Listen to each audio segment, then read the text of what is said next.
contra o CSA e deve, ao que tudo indica, chegar em 17. Fernando Diniz super pressionado. Em 15 né? ficaria 2 pontos. E o Cruzeiro, se ganhar do Santos, ele vai a 14 e o Vasco ficaria a 3 pontos da zona de rebaixamento. Sim, mas ele conseguiu chegar num patamar de relativo conforto em relação ao que perde um jogo e continua fora. Ele perdeu um jogo para o seu grande rival, não precisava levar 4-1, né? O problema todo foi o número, né? Porque ele conseguiu abrir uma vantagem razoável. O problema também é a tabela, porque semana que vem ele pega o São Paulo. E o São Paulo vem de 7 jogos sem derrota no Campeonato Brasileiro.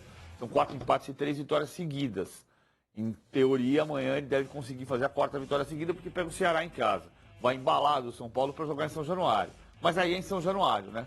Vamos voltar para aquela história do erro, na minha opinião, erro da diretoria de ter levado o clássico para o Mané Garrincha.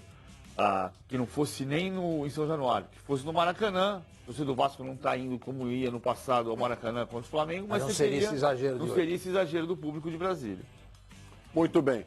O Flamengo venceu o Vasco por 4-1, chega a 30 pontos, se encosta no Santos, que amanhã vai enfrentar o Cruzeiro. Daqui a pouco a gente vai falar também da vitória do Corinthians. Mais cedo, o Corinthians bateu o Botafogo por 2-0 na Arena em Itaquera. Vamos analisar mais coisas dessa 15ª rodada do Campeonato Brasileiro.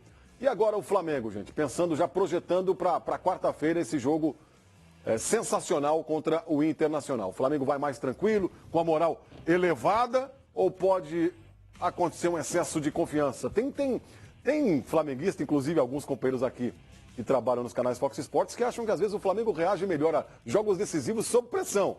Eu já acho que isso é meio bobagem, e um embalo injeta ainda mais confiança para o time, que depois daquela atuação ruim contra o Bahia, vem de 2 vitórias importantes no Brasileiro. O que vocês pensam?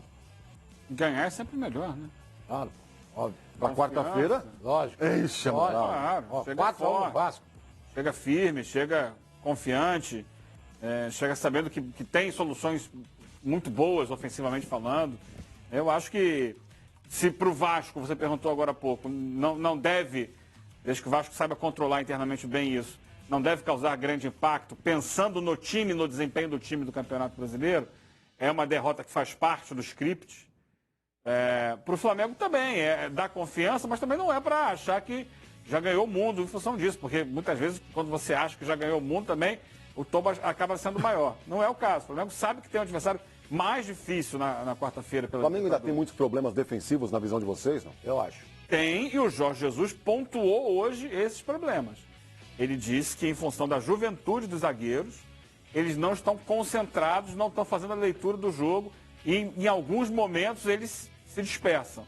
Ele citou o lance do gol do Vasco, né, no escanteio, em que o Flamengo ainda comemorava a defesa do Diego Alves no pênalti, ao invés de estar atento no posicionamento do escanteio. O Castan subiu sozinho na linha da pequena área.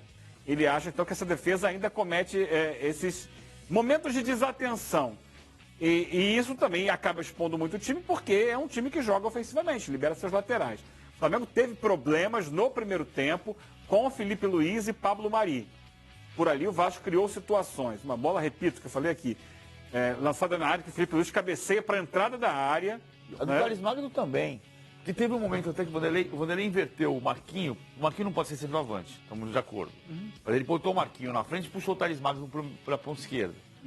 E num desses momentos, que o Thales Magno puxa o contra-ataque nas costas do Rodinei, que vem quarto em cima dele, ele consegue conduzir essa bola e finalizar com o pé esquerdo sem ângulo, a bola vai para fora.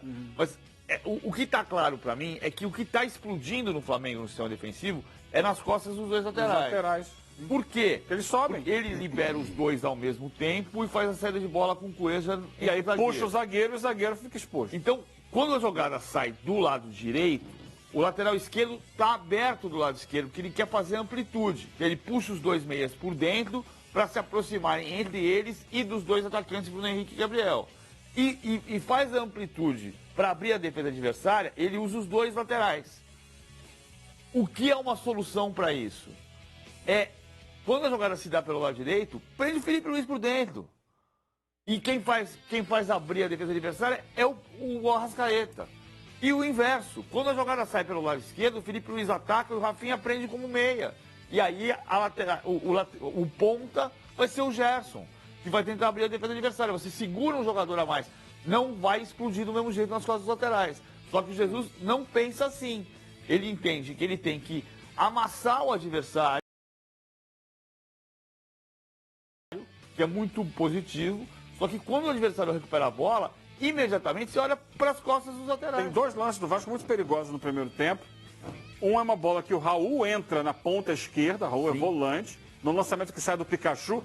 E aí o Felipe Luiz estava no ataque, ele não impede o lançamento do Pikachu. E aí o Pablo Mari é driblado com facilidade. O Pablo Mari não tem essa velocidade para sair e caçar atacante. Então o Raul não é um jogador de grande virtude ofensiva, mas ele passa e quase sai o gol. O Diego Alves pega com o pé. Depois, no outro lance, o Felipe Luiz é superado com facilidade pelo Pikachu e reclama, porque quando o Pikachu passa pelo Felipe Luiz, né? O Mari não está na cobertura e o Pikachu chuta na trave, a bola bate no travessão, quase um gol do Vasco. Então são ajustes que o Flamengo precisa fazer. E aí é o trabalho do técnico, ele teve 2 semanas agora para trabalhar, 2 meses de semana para trabalhar. Sim. E precisa ajustar isso. Vai voltar o Rodrigo Caio, ok, mas vai ficar o Pablo Mari ainda. Como é que vai fazer? Porque o Flamengo já sofreu isso contra o Bahia. Vai todo mundo e aí quando mete uma bola longa nas costas, vira um Deus nos acuda. Tem que ajustar. Agora, em relação ao jogo da próxima semana, né? Pela Libertadores, é bom lembrar que Linda essa imagem, hein? É bom lembrar, linda, né? É bom lembrar que o Internacional conseguiu, agora há pouco, a primeira vitória dele fora de casa, depois de 7 jogos. Até então era um empate, 5 derrotas, agora conseguiu vencer, ganhou do Fortaleza em Fortaleza, no Ceará, por 1-0, e não foi nenhum titular, nem no banco tinha titular, nada. O time que jogou era todinho reserva e no banco só reserva também. Jogadores que até estava dando uma olhada aqui, eu nunca ouvi falar. Então, quer dizer, o time titular do Internacional ficou em Porto Alegre, não tem essa... é o único que botou o time titular. E ele não fez essa viagem desgastante, Grêmio Porto Alegre e Palmeiras, Fortaleza. E essa é uma viagem longa. Mas tem um problema do Internacional, do outro lado. Assim. O Internacional descansou, mesmo como você está dizendo. Mas o Internacional está fazendo uma operação de guerra para recuperar o Edenilson. Sim. O Internacional não tem o Lindoso, com certeza, e nem o Rodrigo Dourado. Então o Internacional pode não ter meio campo na quarta-feira. Não dá para descartar a chance do Edenilson jogar completamente, mas se o Edenilson jogar, vai ser um sacrifício. E o Lindoso, idem. Tá? Então você pode escalar Richelli, Patrick e Nonato. E o Richelli jogou hoje. Ou até jogar Richelli, Bruno Silva e Patrick. Porque hoje o meio campo foi Richelli, Bruno Silva e o Nonato. O Bruno Silva jogou para ganhar ritmo de jogo. Porque o Bruno Silva fez o primeiro jogo dele. O Bruno Silva é uma opção para jogar no lugar do Edenilson e numa emergência para jogar no lugar do Lindoso. Então pode ser Bruno Silva, Edenilson e Patrick. O pior cenário é você não ter o Lindoso. Mas nesse caso, acho que jogaria o Richelli. Aí jogaria o Richelli. Eu acho que jogaria o Richelli. Outra coisa importante também, o Danilo Fernandes, que era o titular do Internacional, perdeu a condição, esse status de titular em função de contusão. O Lomba entrou super bem. O Danilo fez uma grande partida hoje. Fez uma grande partida, estava recuperando o futebol dele. O goleiro foi revelado pelo Corinthians, um muito bom goleiro. Saiu do Corinthians, foi para o Sport, aí o Internacional foi lá e contratou o Danilo Fernandes. É outro destaque do Internacional também. Mas você tem razão. A não presença ali do Lindoso, que já é garantida, e o Rodrigo Dourado também não, e o Richelli, o Edenilson, que faz essa função do volante mais centralizado, esse 4-1-4-1 que o Internacional gosta de jogar, a não presença desse jogador, sem dúvida alguma, que vai acarretar talvez uma perda aí, eu não sei mensurar quanto. E acho que o Odair deve colocar o Richelli. Nesse caso aí, lembrando, o Richelli participou do jogo agora contra o Fortaleza. O Dair falou, na entrevista que eu fiz com ele lá no CT Parque dos Gigantes, em Porto Alegre, ele falou que o jogo contra o Cruzeiro, a situação era igual, era muito parecida. Ele podia não ter o Edenilson, ele fez o aquecimento mais forte para ter certeza de que ele não ia sentir. Ele entrou com a dúvida, se podia o Lindoso sentir, podia o Edenilson sentir, e ele perdeu os 2 jogadores de cara, e ao contrário, foi uma partida de uma capacidade física que o Internacional demonstrou, foi uma partida exuberante. Pode acontecer isso no Maracanã.